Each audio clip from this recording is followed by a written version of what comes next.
I recently put up a poll asking you guys what other software programs you would like to see videos on, and it was a tie. So I'm going to tackle both, and I'm going to start with spreadsheets. Before you click off thinking how boring spreadsheets are or how you may not need them, I'm going to share 7 creative ways that you can use them in your business that isn't finances or just rows and rows of boring data.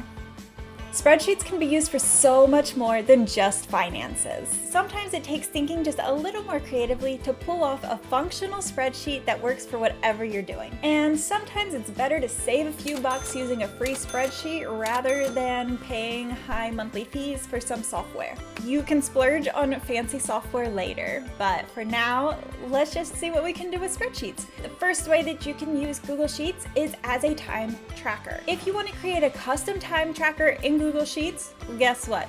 Totally possible, and in fact, I will link a template down below if you want to get started. This is something that I created when I first started freelancing, and I didn't want to pay for a time tracking app, and honestly, I didn't really know what software was even out there. I only used this for about a month until I found out about Clockify, which is what I actually use now, but this is also a good alternative. As a side note, if you are looking for a good time tracker software, I do recommend Clockify, and I actually have an affiliate code that I will link down below, which is of course no extra cost to you, but it does help me out a little bit if you use it. In this template at the top, I just have a link that jumps to the current week.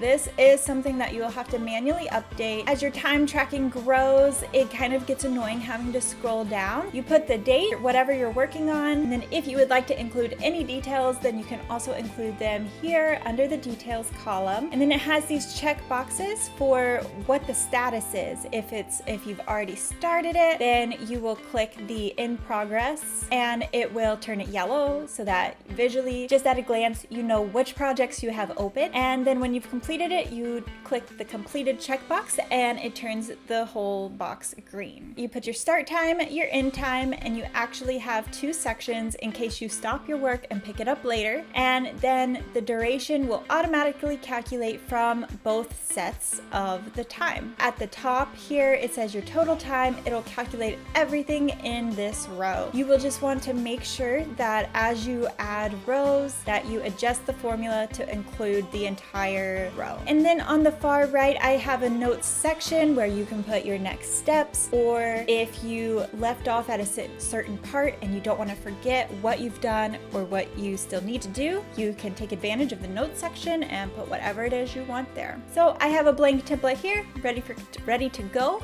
You can just download it and start filling it in. The next option for using Google Sheets is as a project management tool. I know there are tons of software out there that can help make project management just a little bit simpler, but sometimes those programs cost a pretty penny. And as I mentioned earlier, sometimes as small businesses, we just can't afford to splurge on the fancy software when spreadsheets can do it for us and free.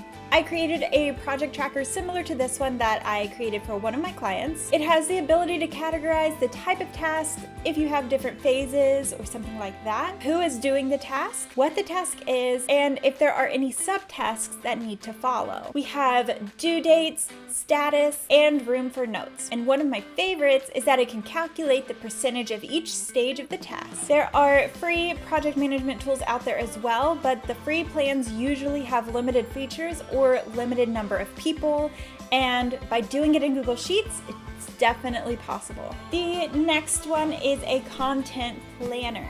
So all of you small businesses out there that are wanting to really nail down your social media strategy, sometimes it helps to have a content planner so that you can keep all your thoughts, ideas, everything like that organized in one place. There are tons of tools and software out there that does this for you, but again, a lot of them cost money, or the free versions are so limited that it's almost not even worth using. So enter Google Sheets. I have templates for you for this as well. While a lot of content planner software will post automatically for you, I'm afraid that's where Google Sheets falls short. But it's still a great free option for planning your content. You can easily organize your ideas, create a content calendar, and keep up with the status of each post. Again, with Google Sheets, you can collaborate and get real-time updates from your team members. Or if you're using a virtual assistant or social media manager, then this is an easy way for you to be able to collaborate with them, give your approval, etc. The next way that you can use Google Sheets is using a course creation tracker/planner. This is slightly different from the project tracker just because this one is focused on actually creating a course. You can create a course planner and tracker to help you take your course from idea to completion. By using spreadsheets like this, it helps to take a large, intimidating project and break it down into smaller, more manageable sized bites. And I'll share a little secret with you. I may or may not be creating a free course for you guys.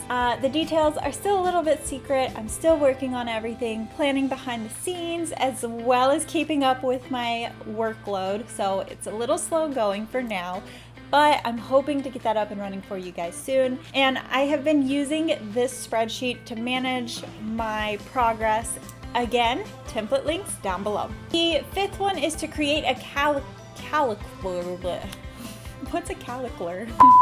The fifth one is to create a calculator. This is a calculator that I created, and I actually sell this calculator on Etsy for bakers that may need a little bit of help just trying to figure out the price of their baked goods. You can put in formulas and all these great things so that you just fill in a few numbers, a few data points, and it'll automatically spit out a number for what you should charge. It doesn't have to be used for bakers and bakeries, baked goods. It can be used for anything from any of your projects. If you sell on Etsy, online, Shopify, whatever, something like this can definitely help price your items so that you get paid fairly and all your costs are covered with a profit. So let me just dive in here and kind of give you a preview of what it may look like. For this calculator in particular, we have a master price sheet, which this is where you would put all of your products and how much you decide to sell them for.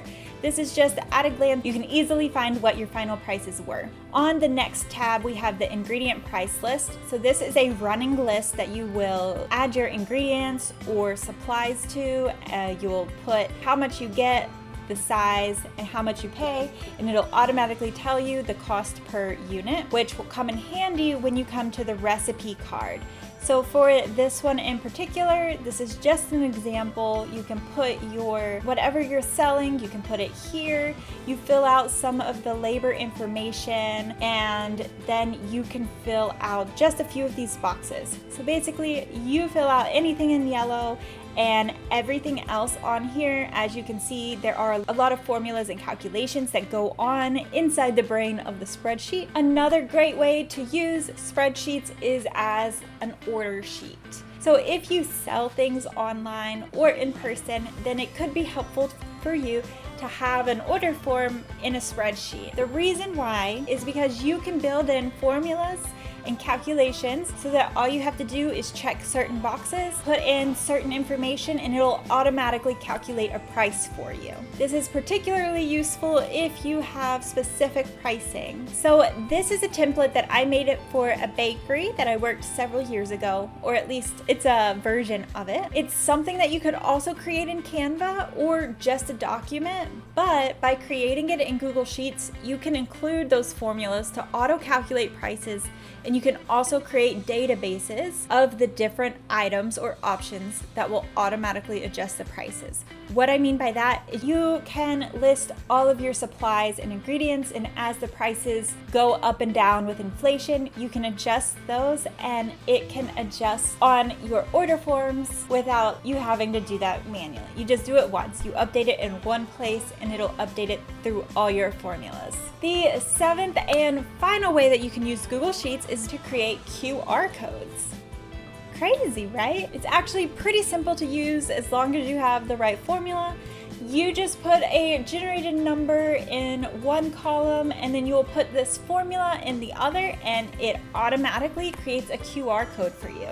Isn't that crazy? So now you no longer have to search the internet for QR code generators wondering how secure it actually is or if anybody else is going to have access to it. So this way you can create it yourself, know exactly who's using it, and be in control. If you would like an entire video on any of these ideas in depth with formulas and how to build it from scratch, all that good stuff, then just let me know down in the comments and I'll see what I can do. Until next time, my name is Brittany and I create videos helping small business owners find creative solutions to save time and grow their business. I also make videos on how to use Canva to make unique designs in your small business, and you can check out one of those videos here. Thank you so much for watching, and I'll see you in the next one.